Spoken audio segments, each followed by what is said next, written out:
and I'm super excited now to show you our actual web-based API integrated right into our offensive security toolkit. So I wanted to do a little demonstration first of some new features that we added to our API, and also the actual web-based API itself. So we can do a simple curl for this GitHub repo. It's going to pull it down, and based on the languages, it will run different security tools. So we can see here that it found some JavaScript vulnerabilities, but it didn't find any PHP vulnerabilities. It didn't find any Ruby, no C or C++, no Java, no Golang, just JavaScript. So let's see what is powering that. So let's do Python 3, scan GitHub, and we'll do Apache, and we'll put it in verbose mode. And what this is going to do is it's going to identify first the actual code types. So it found .js, it found JavaScript files and Java files. So because it found Java files, it kicked off a dependency checker, which is a Java source code analyzer. And because it found JavaScript, it's running npm audit and retire.js. And what do you know? We found that this GitHub repo, Tapestry 3 from Apache, is running a vulnerable version of jQuery. And the JSON output gives some information along with a link to more information about it. And what's very cool is Flaw Finder's integration, where any C-based project is analyzed, and we can actually identify any type of buffer overflow issues. So if we convert this and we pretty print it, we can identify that in this file, VSN printf, if it can be influenced by an attacker, it can be exploited because it does not always terminate. So give some advice for remediating the vulnerability,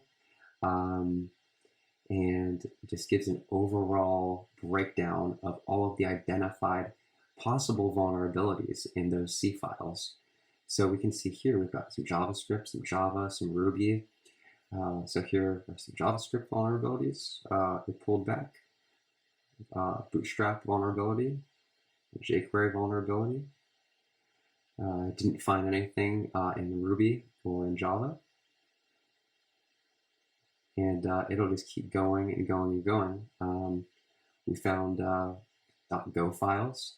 So as you can see, our GitHub API has matured quite a bit here in terms of identifying the languages and then running the right tools to identify the vulnerabilities in the code written in those languages.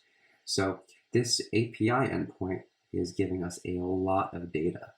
So the next step here is to take this API and build a web front end to actually make this information more digestible, to be able to export it as a PDF, and to be able to take action and either write exploits for a proof of concept or write patches to secure the actual vulnerabilities. So as our tool matures, we're going to be adding in, of course, new applications and solutions for identifying vulnerabilities. We're going to be extending the API and building a nice, beautiful front end for it that's going to be accessible through our REST endpoints, but it's also going to be accessible through our web backend.